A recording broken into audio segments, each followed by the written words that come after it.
As people of faith, we remember this week as Holy Week, as the time when Jesus the Christ came to redeem people from sin, from shame, and from destruction. People were at the very center of the redemption story. When we see all the unnecessary foreclosures in the state of Minnesota, we see that as sin. In the state of Minnesota, whenever the leadership wants to get something done, no matter what point you're at in the legislative year, when leadership wants to do something, it can happen. And so we're calling on the party and leadership to usher through our Homeowners Bill of Rights in the House and in the Senate, to bring it to the floor for a vote and to send it to the governor to sign, so that people like the folks who lived in this house and 150,000 other people, other families in Minnesota, can have an opportunity to continue living in their neighborhoods, keeping their neighborhoods strong, keeping their lives stable for their children who are in school. In the last 3 years, 3 members of our 16-member staff have lost their homes to foreclosures because their spouses have lost their homes. 94,000 children in this state have been impacted by foreclosures in the last few years. The resurrection has to mean something, stand for something, more than just an historical event that we get together once a year.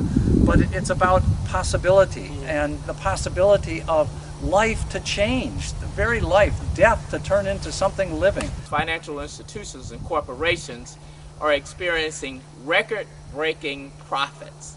And so we call upon them now to stop this unnecessary practice and join us in the redemptive strategy of keeping families inside of their homes. We're asking for is a single point of contact, stop the dual tracking, mediation for every person who is facing foreclosure.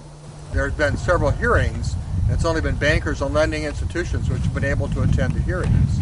Every time there's been a hearing, when somebody's been invited to come to talk about foreclosures and families and what this means to the communities, they've canceled the hearings. People are not at the center of decision making.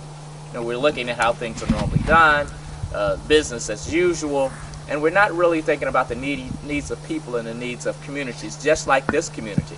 What we need in this community and every other community is think about the people who live in this home, not just the home, not just the dollars behind it, but the children who are growing up here, the families who are growing up here, and the fact that we need stable neighborhoods. I think it's important to note that in the late 1980s in this state, there was legislation put forward that there would be a mediation process between the banks and farmers who were going into foreclosure.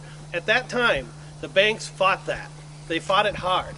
Now, if you ask the banks today, what do you think about mediation between you folks and the farmers? They would say that was a good piece of legislation because it helped us keep so many family farms.